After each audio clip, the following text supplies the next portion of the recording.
So Okay.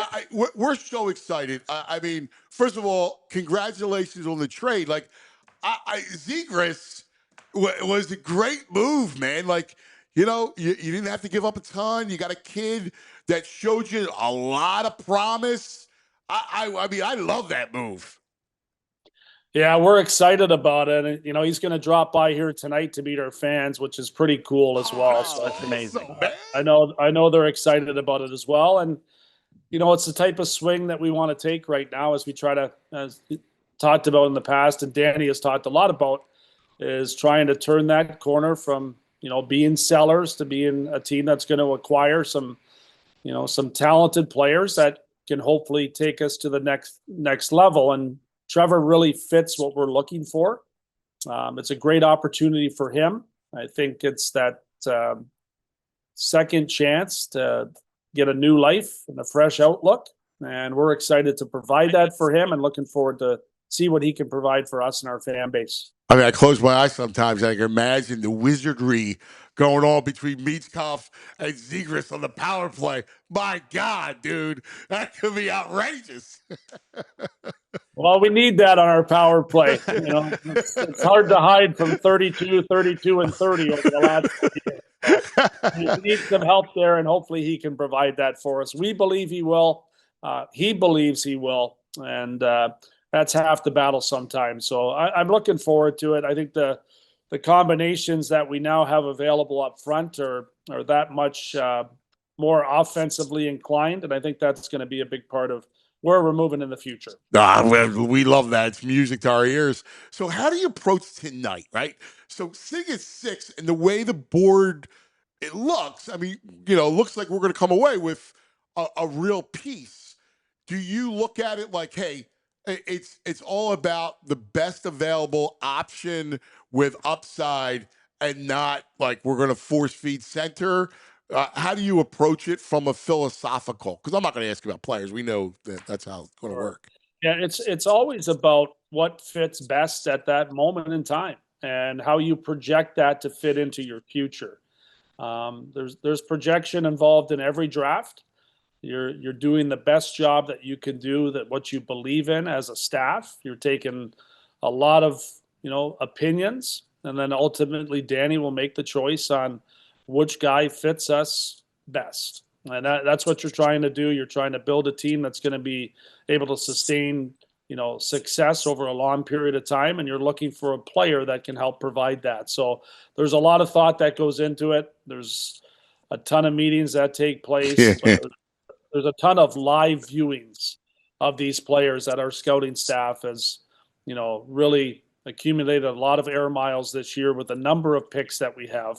But the most important pick is pick number 6. So you can rest assured there's been a lot of work put into it. Listen, I know, man. I'd be like, where are you at? You didn't even know. Half the time I'm texting you like, I can't even tell you where I am right now. I just know I'm watching players. You guys, we're scouring the earth for this. But like you said, this is such a monumental draft. Having 3 picks in the first round, having 3 picks tomorrow in the second round.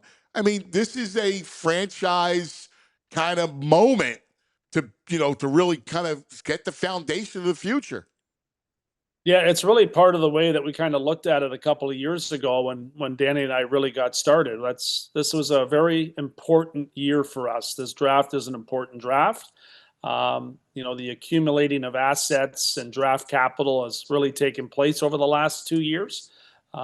We still have some in the future. The 27 draft looks like, we've got some good pieces to that one as well, which is, that's also something that we're keeping in mind, whether or not that's to move some of those assets for players like Trevor Zegras along the way, players like that. Yeah. Something better. So you need that. You need to keep yourself in the game. You need cap space available to do that. And, we're starting to get some of those things that are falling into place with, an eye on the near future, but a bigger, pair of eyes on the future. So I think that's where we're at in our evolution right now, and I'm very pleased at where we're sitting and feel really good about today. What did you learn from these playoffs and culminating with an incredible series with Florida and Edmonton? about where the league is and where the league is headed? Yeah, the league is where it was 5 years ago and 10 years ago as well. I mean, the guys that come through in the playoffs are unique talents, but they need a great mix around them. So, it's an interesting thing to follow. Florida has, proven over the last 3 years, making it to the Stanley Cup final, which is so impressive in a salary cap era, that a certain type of player really comes to the forefront in the playoffs. So there's a lot to be said about players like Sam Bennett. I think you guys have probably talked a lot about that. I know Bill has, and Charlie, which it makes sense, but it's the character comes through, but you got to get there too. So you do need a mix. You need high-end talent. You need grit, determination. You need a lot of things to fall into place. But when you have, a lot of different assets and a lot of different, players that will come away with after the draft, over the next 2 days, those are all pieces that can help you build that foundation. And then you go out and add a few pieces along the way to try to get it right. So yeah, it's interesting because like your point about Bennett's so right. I was talking to Boosh about this. Like Bennett's going to get big money. He's going to go somewhere, and he's not going to score with the proficiency he did in the playoffs. He's a playoff player, right? Like, so, the fan base, wherever he goes, the fan base is going to get a little agitated because he's going to get a lot of money and there's going to be a lot of expectations to score. But that kind of kid is great in the playoffs, right? Like, that's a playoff moment. So you almost have to divorce as you're building. Like, I know I can see your mind. Like, when you're building this thing of all these chess pieces, to make sure you get there, right? That you're going to be an offensive team, but still, focus on your D, and then sprinkle in later those kinds of championship caliber kind of kids. Yeah, but you need the high end talents on the Yeah. team in order for that player to work. So that's the balancing act that teams go through. If you look at Colorado when they won the Cup, one of their most important players left after they won that Stanley Cup and went to Calgary, and that's Nazem Kadri. Yeah, Colorado probably would have won multiple cups if they kept him, and they've been searching for him since he left. Wow, that's fascinating. Those guys, and he is Bennett-like. I mean, Kadri's a player. He's been more offensively productive. But those guys are they're very difficult to find too. So they're highly appreciated by other people, that's for sure. But if you look at point totals, I mean, Bennett had 51 last year. Couturier had 45. Right. You're looking at point totals alone. Yeah. And Couturier won a Selke. So yeah. you just you got to really dig in. You have to dig in for sure. Hey, Jonesy, anything you'd share with Shabanov? Anything going on there? No, there's nothing yet. We like the player, so right. I can tell you that. Right, but do we expect anything maybe next week? Could there be some sort of from their camp? I would think so. Like, obviously time is of the essence in that situation. So yeah, I like him a lot. I've followed him a lot. So we'll see where it lands. Hey, just a quick philosophical question about the draft in general. Why is it goalies are like such Russian roulette, right? Like they're always, you don't even look at them until the second round, basically. Because it takes them so long to arrive. That's really what it is, and a lot of teams are in a position where, maybe their management feels like they got to get something done now, and if they wait, they may be helping their team in the future. They may not be there to see that future take place. So I do think that's why a lot of goalies drop back. But they're obviously extremely important. And for us, that's an extremely important position, obviously, that we want to get right. We believe Sam Erson's going to continue to grow and get better, but we also recognize that we've got to get some help there as well. Jonesy, I just want to know about the difference this draft compared to past years when you've been on site. This is the first decentralized draft in at least a non-COVID year. How different has the process been? Like, you're in Atlantic City, it's not as if you're in LA or wherever the draft is. How different has the process been this year? Yeah, for us, it's been similar in some ways because we've made it big. Like we have, Yeah. this great facility. We've got, different than just walking around your regular office and being stuffed into some place and just making it feel like it's a normal day. This feels like a normal draft to us in that regard. The difference is the ability to see people face to face.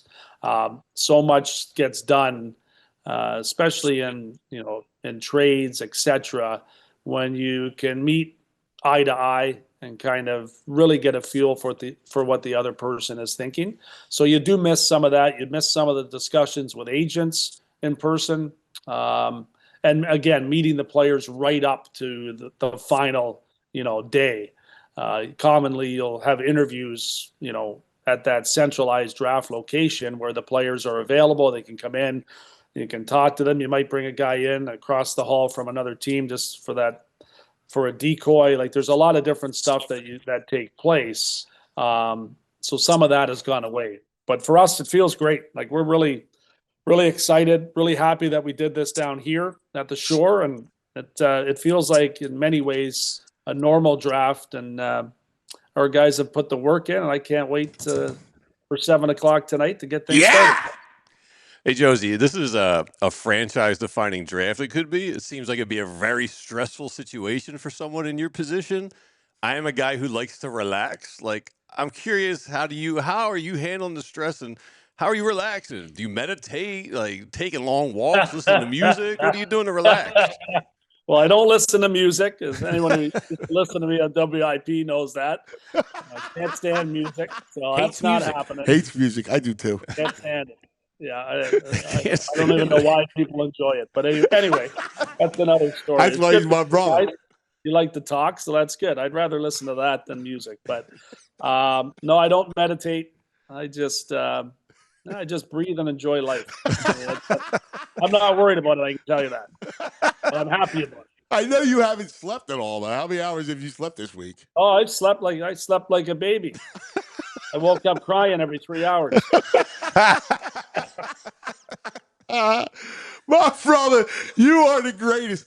Dude, you know what's the best is I'm looking over your shoulder and I see the logo. Right? And I'm looking at the logo and I just feel the pride coming back, man. I feel it, man. It's so palpable. It struck me this year as we got so much fun watching Michkov, and you could just feel it. And then I'm looking at the logo and I'm like, it's on its way back, and it feels good. Yeah, that's the plan. I can tell you that. That's we take a lot of pride in that logo. We have a lot of players and we have a lot of personnel that have been involved with this team that really know what it means to be a Flyer, and we're getting there. We're getting there. I'm confident about it, and I'm excited about it. So I'll leave you with that. I love it, brother. Listen, good luck. All right. Thank you, guys. Cannot wait, man. Cannot wait for tonight and tomorrow. Thanks for talking hockey. I appreciate it, guys. My brother, you're the best, Jonesy. There he is. Guys. Flyers president Keith Jones joining us. Love it. I'm so excited for this thing. Yeah, man. He's confident, excited. How does he deal with stress? By never feeling it. Yeah, Which I can relate to.